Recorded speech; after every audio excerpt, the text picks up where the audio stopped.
میں امداد سن رہو 9 مئی کی تحقیقات اور تفتیش جو آگے جا رہی ہیں تو تانے بانے بڑے بڑوں سے ملنا شروع ہو گئے ہیں، بڑے بڑے انکشافات سامنے آ رہے ہیں، کچھ سورسز سے آ رہے ہیں، کچھ بعد میں آ جائیں گے۔ عمران خان صاحب تو رگڑے گئے تھے، عمران خان صاحب کے لیے تو اب یہ باتیں ہو رہی ہیں کہ ان کا ملٹری ٹرائل ہوگا یا آرمی ایکٹ کے تحت ان کے اوپر مقدمہ چلایا جائے گا، گرفتاری بھی ہوگی، مگر ساتھ ہی بشرا بی بی کو بھی اس کے ساتھ جوڑا جا رہا ہے۔ بشرا بی بی تک معاملہ جو ہے وہ رکا ہوا نہیں ہے، بلکہ معاملہ چیف جسٹس آف پاکستان تک جا رہا ہے۔ چیف جسٹس کے اوپر سہولت کاری کا الزام لگ رہا ہے، اور چیف جسٹس صاحب کے اہل خانہ جو ہیں وہ اس معاملے میں کہا جا رہا ہے کہ وہ ملوث ہو سکتے ہیں، اس طرف بھی تفتیش اور تحقیقات جاری ہیں۔ صورتحال ظاہر ہے گمبھیر ہے، حالات غیر معمولی ہیں، اس طرح کبھی بھی کھل کر چیف جسٹس یا ان کے اہل خانہ پر کبھی بات نہیں ہوا کرتی تھی، مگر اب ہو رہی ہے۔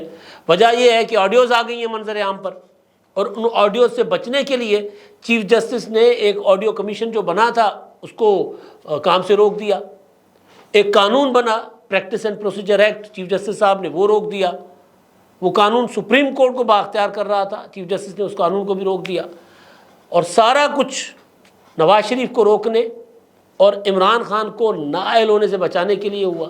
ظاہر ہے چیزیں نظر آ رہی ہیں کہ کیا ہو رہا تھا۔ تو اب جو نئی صورتحال ہے، تازہ صورتحال ہے، وہ یہ ہے کہ عمران خان صاحب کو جے آئی ٹی میں طلب کر لیا گیا ہے۔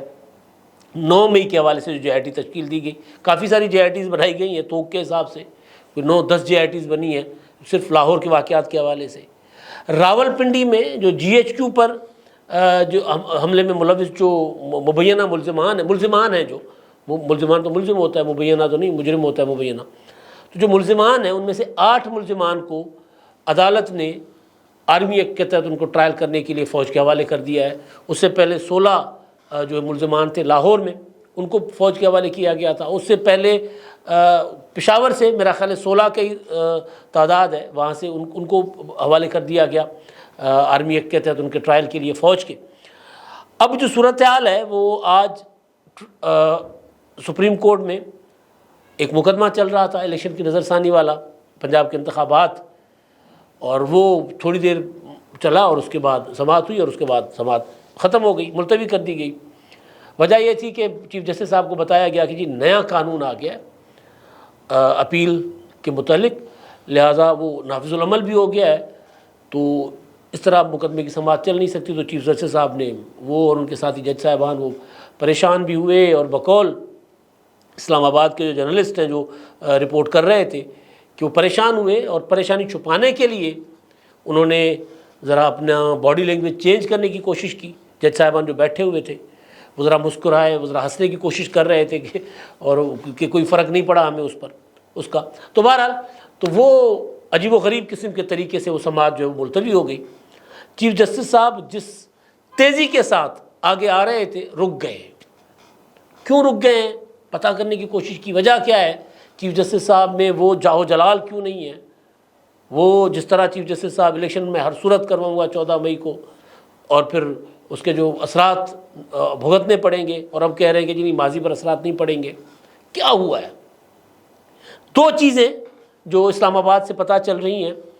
ایک چیز تو یہ ہے کہ چیف جسٹس صاحب نے عمران خان صاحب جب گرفتار ہوئے تھے 9 مئی کو اپنا اسلام آباد کی عدالت سے، اور وہاں عمران خان اپنا اس کے بعد چیف جسٹس صاحب نے 11 مئی کو عمران خان صاحب کو کہا تھا کہ جناب پیش کریں میری عدالت میں، اور اس سے پہلے 2 دن پاکستان میں جو جلاؤ گھیراؤ رہا، خاص طور پر فوجی تنصیبات پر جس طرح حملے ہوئے، G H Q corps commander house یا فوجی جوانوں کی جو اپنا شہداء کی جو یادگاریں تھیں، اسٹیچوز تھے، ان کے مجسمے، ان کو توڑا پھوڑا گیا، جلایا گیا، تو اس پر ظاہر ایک ریئیکشن آیا تھا۔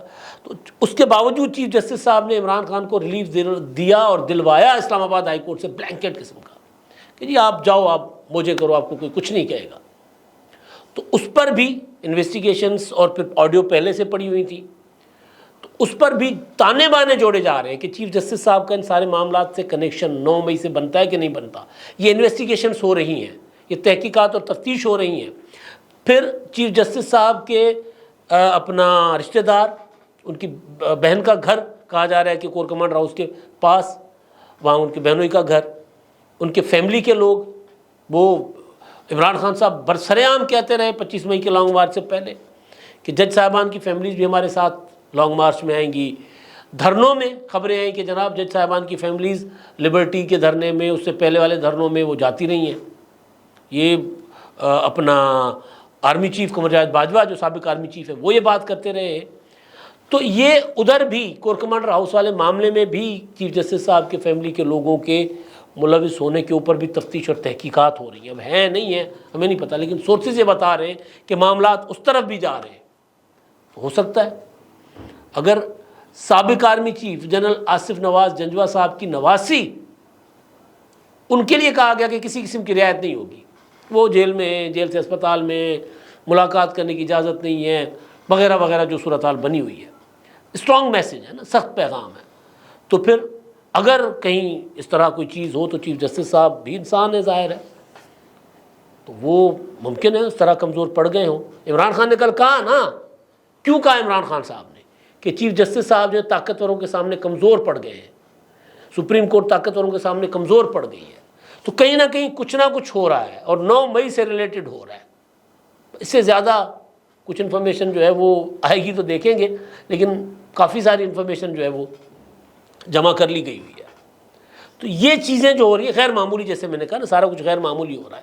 تو عمران خان صاحب نے جو دعائی دی کہ جی چیف جسٹس صاحب بھی کمزور ہو گئے، اس کے پیچھے کچھ اس طرح کی چیزیں کہا جا رہا ہے کہ سامنے آ رہی ہیں، جس کی وجہ سے پھر چیف جسٹس صاحب کمزور پڑتے ہوئے جا رہے ہیں۔ ظاہر ہے چیف جسٹس صاحب اصول کے اوپر، آئین کے اوپر اور قانون کے اوپر تو تھے نہیں نا۔ چیف جسٹس صاحب تو بقول قمر جاوید باجوہ وہ تو اپنے اہل خانہ کے پریشر میں تھے، یا پھر قمر جاوید باجوہ نے کہا کہ ہم فوج کے اوپر عمران خان کا بھوت سوار تھا، تو ادھر بھی کچھ اسی طرح کا ہی معاملہ ہوگا۔ تو بہرحال جو بھی ہے چیف جسٹس صاحب ہیں، تو ایک تو یہ چیز ہے۔ اب دوسری، عمران خان صاحب کو جے آئی ٹی نے طلب کیا ہے کل شام 4 بجے D I G investigation office Qila Gujjar Singh 9 مئی کے سانحات کے حوالے سے۔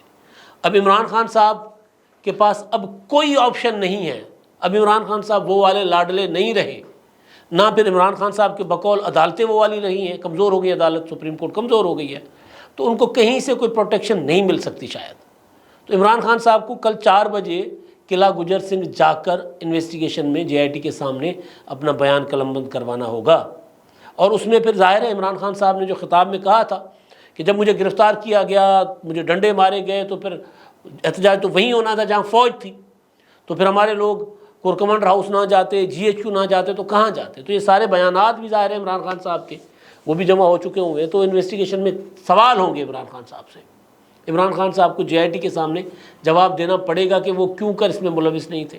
اس کے علاوہ پھر جیو فینسنگ 8 مئی کو کیا ہوتا رہا، وہ ساری چیزیں 8 مئی کو جس طرح زمان پارک میں بیٹھ کر منصوبے بنتے رہے، کون کون وہاں موجود تھے، اور پھر وہ وہاں موجود جو 8 مئی کو تھے ان میں سے کون کون سے لوگ جو ہیں پھر وہ کور کمانڈر ہاؤس کے جلاؤ گھیراؤ میں ملوث تھے، ساری چیزیں انویسٹیگیشن میں چیزیں جو ہیں وہ اپنا سامنے آ جائیں گی۔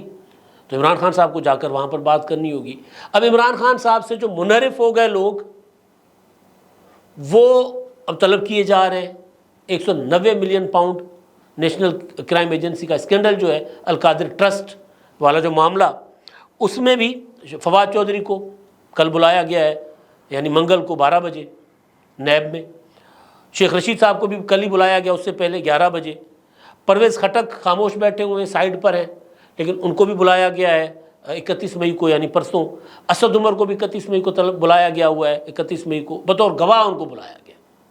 گواہی ان سے یہ لی جائے گی کہ کابینہ کے اجلاس میں یہ مدعا جب آیا تھا تو لفافہ کھولا گیا تھا یا نہیں کھولا گیا تھا، کیا ہوا تھا کابینہ کے اجلاس میں، کیونکہ عمران خان نے کابینہ کے اجلاس میں وہ لفافہ دکھایا تھا، جس طرح انہوں نے وہ سائفر والا لفافہ نہیں دکھایا تھا 27 مارچ کے جلسے میں کہ جی یہ دیکھیں یہ خط آیا ہے ہمیں ایک غیر ملک سے، اور وہ ہمیں دھمکیاں دے رہا ہے کہ اگر عمران خان کی حکومت ختم کرو گے تو ٹھیک ہے، ورنہ پھر تحریک عدم اعتماد تعلقات خراب ہو جائیں گے آپ کے ساتھ، تو تحریک عدم اعتماد کامیاب کرو یا پھر ہمارے ساتھ تعلقات خراب کرو۔ بعد میں نام امریکہ کا آ گیا، تو اس وقت بھی عمران خان صاحب نے لفافہ کسی کو نہیں دکھایا تھا۔ تو یہ جو 190 ملین پاؤنڈ والا ملک ریاض صاحب کو دان کر دیا تھا عمران خان صاحب نے، وہ اس کی منظوری کے لیے بھی جو کابینہ کے اجلاس میں لفافہ تھا وہ عمران خان صاحب نے کسی کو دکھایا نہیں تھا، شو نہیں کیا تھا، تو اس پر گواہی کہ جی بتائیں یہ کس طرح پروسیس ہوا تھا، کیا کس طرح پروسیجر ہوا تھا. ہو سکتا ہے فواد چودھری گواہی دے دیں، ہو سکتا ہے اسد عمر ابھی پارٹی میں ہے، پی ٹی آئی کو نہیں چھوڑا، عہدے چھوڑے ہیں، ہو سکتا ہے وہ گواہی دے دیں. پرویز خٹک بھی گواہی دے سکتے ہیں، پرویز خٹک بالکل خاموش بیٹھے ہوئے ہیں. پرویز خٹک کے لیے بھی کہا جا رہا ہے کہ وہ بھی پارٹی چھوڑ دیں گے. بلکہ پرویز خٹک سے یاد آیا، پرویز الہی صاحب جو صدر ہیں پی ٹی آئی کے، ان کے متعلق خبریں ہیں کہ وہ اب پی ٹی آئی چھوڑنے کے لیے، کیونکہ ان کے پاس آپشن دو ہیں، یا وہ گرفتاری دیں اور گرفتاری کے بعد پریس کانفرنس کریں، یا گرفتاری سے پہلے پریس کانفرنس کریں. تو ظاہر ہے سیانے ہیں تو گرفتاری سے پہلے پریس کانفرنس کریں گے. تو ہو سکتا ہے کہ پرویز الہی گرفتاری سے پہلے پریس کانفرنس کر لیں، بات آ جائے گی سامنے. تو پرویز الہی صاحب بھی پی ٹی آئی چھوڑ سکتے ہیں. لیکن پرویز خٹک کی میں بات کر رہا تھا کہ ان کے متعلق میرے پاس مصدقہ انفارمیشن تھی ان کے فیملی ذرائع سے کہ وہ تقریباً تیار بیٹھے ہوئے پارٹی چھوڑنے کے لیے. اب اگلے آپشنز ڈھونڈ رہے ہیں کہ اب آگے کہاں جایا جائے. اور بھی کافی سارے لوگ ابھی سامنے آئیں گے. آج کل تو خیر یہ خبر بھی نہیں نہ لگتی اتنی بڑی، اب کوئی بڑا نام چھوڑے گا پی ٹی آئی کو تو خبر بنتی ہے، ورنہ روزانہ 8-10 سابقہ M N As M P As چھوڑ رہے ہیں اور خبر بس ہم بھی دیکھ لیتے ہیں اور اگنور کر دیتے ہیں. تو یہ صورتحال بنی ہوئی ہے. تو وہ گواہیاں ہوں گی عمران خان صاحب کے خلاف. دوسری طرف رانا ثناءاللہ صاحب جو ہے وزیر قانون، وزیر داخلہ، وہ اچھی خبریں نہیں سنا رہے. پہلے رانا صاحب ہی ذرا بھڑکے شڑکے مارتے تھے، لیکن اب کیونکہ جس طرف صورتحال جا رہی ہے تو رانا صاحب کی بات جو ہے وہ اس میں وزن بھی لگتا ہے. انہوں نے کہا کہ عمران خان صاحب کا مقدمہ جو ہے وہ فوجی عدالت میں ہی چلے گا. وہ یہ کہہ رہے ہیں کیونکہ عمران خان صاحب سرگنا تھے سارے کچھ کے، تانے بانے مل رہے ہیں عمران خان کے ساتھ. تو یہ نہیں ہوگا کہ چھوٹے لوگوں کے تو ادھر چلے اور عمران خان صاحب کا نہ چلے. تو لہٰذا عمران خان صاحب جو ہے وہ ان کے مقدمہ ادھر چلے گا. اور وہ کہہ رہے ہیں کہ یہ بھی انویسٹیگیشن ہو رہی ہے کہ بشرا بی بی جو ہے عمران خان صاحب کی اہلیہ، وہ بھی ان معاملات میں واقعات میں ملوث ہیں یا نہیں. اگر وہ ہوں گی تو وہ بھی گرفتار ہوں گی. اور 2 مقدمات ہیں جن میں دونوں میاں بیوی گرفتار ہو سکتے ہیں، رانا صاحب کہہ رہے ہیں. ایک مقدمہ جناح ہاؤس پر، کورکمنڈ ہاؤس پر حملے والا، دوسرا 190 ملین پاؤنڈ. دونوں اس میں وہ کہہ رہے ہیں دونوں اس میں گرفتار ہو سکتے ہیں. ایک امپورٹنٹ چیز انہوں نے بتائی ہے کہ جی عمران خان آرکیٹیکٹ تھے حملوں کے، فوجی تنصیبات پر، کور کمانڈر ہاؤس پر، جی ایچ کیو پر، اور شہداء کی جو یادگاریں جلانے یا توڑنے کے آرکیٹیکٹ تھے، ماسٹر مائنڈ تھے. انہوں نے سارا پلان کیا تھا. رانا ثناءاللہ صاحب کہہ رہے ہیں کہ یہ بات قومی سلامتی کمیٹی میں رکھی گئی تھی، تو وہاں پر بھی اس بات پر اتفاق ہوا تھا کہ سارا کچھ عمران خان نے کیا. یعنی بات ویسے تو حکومت کا وزیر کہے تو ٹھیک ہے، لیکن اگر وہ یہ کہے کہ قومی سلامتی کمیٹی کا اجلاس جس میں تمام سروسز چیف بیٹھتے ہیں، جس میں D G I S I, D G M I, جس میں پوری ملک کی جو سیکورٹی اسٹیبلشمنٹ ہے اس کی جو کمان ہے وہ ساری اس میں بیٹھتی ہے سویلین قیادت کے ساتھ، اس میں بھی اس بات پر اتفاق ہوا کہ یہ سارا کچھ عمران خان نے کروایا ہے. یعنی بیسیکلی رانا ثناءاللہ صاحب اس بات کو اسٹیبلش کرنے کی کوشش کر رہے ہیں کہ عمران خان کا مقدمہ تو چلے گا، ملٹری کورٹ میں چلے گا، بچت نہیں ہے عمران خان صاحب کی. وہ یہ کہہ رہے ہیں ان کا بھی چلے گا اور ان کی اہلیہ کا بھی ادھر مقدمہ چل سکتا ہے، وہ بھی اس معاملے میں گرفتار ہو سکتی ہیں. انہوں نے رانا ثناءاللہ نے ایک اور بات کی. انہوں نے کہا خدیجہ شاہ جو ہے انہوں نے ریڈ لائن کراس کی ہے کور کمانڈر ہاؤس کے اندر. ظاہر انہوں نے ویڈیو شیڈیوز بنائی تھی، تو لہذا ان کا کسی طرح سے بھی ان کو رعایت نہیں ملے گی، کسی لحاظ سے بھی رعایت نہیں ملے گی. اور وہ جو آڈیو کے متعلق، یہ بیسیکلی کامران شاہد کے پروگرام میں انہوں نے باتیں کی ہیں. آڈیو کے متعلق سوال ہوا تھا ان کے، جو آڈیو آپ نے انٹرسیپٹ کی تھی وہ فون کال جو، اس کو آپ پبلک کیوں نہیں کرتے؟ تو انہوں نے کہا نہیں، وہ میں نے سنی ہے خود، وہ ہے، اور پبلک ہم اس لیے نہیں کر رہے کہ پہلے ہم نے ان لوگوں کو پکڑنا ہے جو یہ منصوبہ بنا رہے تھے. پہلے ہم نے ان کو پکڑنا ہے، گرفتار کرنا ہے، اور اس کے بعد ہم نے یہ آڈیو پبلک کرنی ہے. ورنہ ظاہر ہے اس کے پیچھے وجہ تو یہی ہوگی نا کہ بھاگ جائیں گے. یہ رانا ثناءاللہ صاحب کا دعویٰ ہے. ابھی کتنا ٹھیک ہے کتنا غلط ہے مجھے نہیں پتا، وزیر داخلہ کا دعویٰ ہے تو وہ یہ بات کر رہے ہیں. اصل چیز جو ہے وہ یہ ہے کہ یہ جو آئندہ چند دن ہے نا پاکستان میں، وہ بڑے امپورٹنٹ ہونے جا رہے ہیں. یکم کو اپنا ہوگا پریکٹس اینڈ پروسیجر ایکٹ کے اوپر کا جو اسٹے دیا ہوا ہے سپریم کورٹ نے، اس کی سماعت ہوگی. اگر چیف جسٹس صاحب وہ سماعت میں وہ اسٹے ختم کر دیتے، اس قانون کو نافذ العمل قرار دے دیتے، تو پھر سیاست یکسر بدلنا شروع ہو جائے گی. پھر جو نکالے گئے تھے وہ واپس آئیں گے، جن کو لایا گیا تھا وہ نکالے جائیں گے. یعنی نواز شریف واپس آ جائیں گے، عمران خان کو پھر سزاؤں سے، نااہلی سے کوئی نہیں بچا سکے گا. اور پھر آڈیو لیک کمیشن جو ہے اس کا 31 مئی کو اس کی سماعت ہے، اس پہ بھی اسٹے ہے. وہ بھی ڈیپینڈ کرتا ہے کہ چیف جسٹس صاحب اس کو مزید کتنا لمبا کھینچیں گے یا ان کو تفتیش کرنے دیں گے. اگر تفتیش کرنے دیں گے تو معاملہ جو ہے وہ چیف جسٹس صاحب کے اپنے گلے پڑ سکتا ہے، یا ہو سکتا ہے چیف جسٹس صاحب آڈیو لیک کمیشن جو ہے اس کو بھی لمبا کھینچ لیں، اس مقدمے کو. پریکٹس اینڈ پروسیجر ایکٹ جو ہے اس کو چیف جسٹس صاحب اس میں جو ہے وہ آرڈر ہے اپنا وہ واپس لے لیں، اور ایکٹ جو ہے وہ نافذ العمل ہو جائے اور اس پر عمل درآمد شروع ہو جائے گا. صورتحال بڑی اب لمحہ بلمحہ تبدیل ہوگی. حالات سنگین سے سنگین تر ہوتے جائیں گے عمران خان صاحب کے لیے، اور بذات خود چیف جسٹس صاحب کے لیے بھی صورتحال گمبھیر ہوتی جائے گی. بہرحال دیکھتے ہیں ہوگا کیا. اب تک کے لیے اتنا ہی. اللہ حافظ.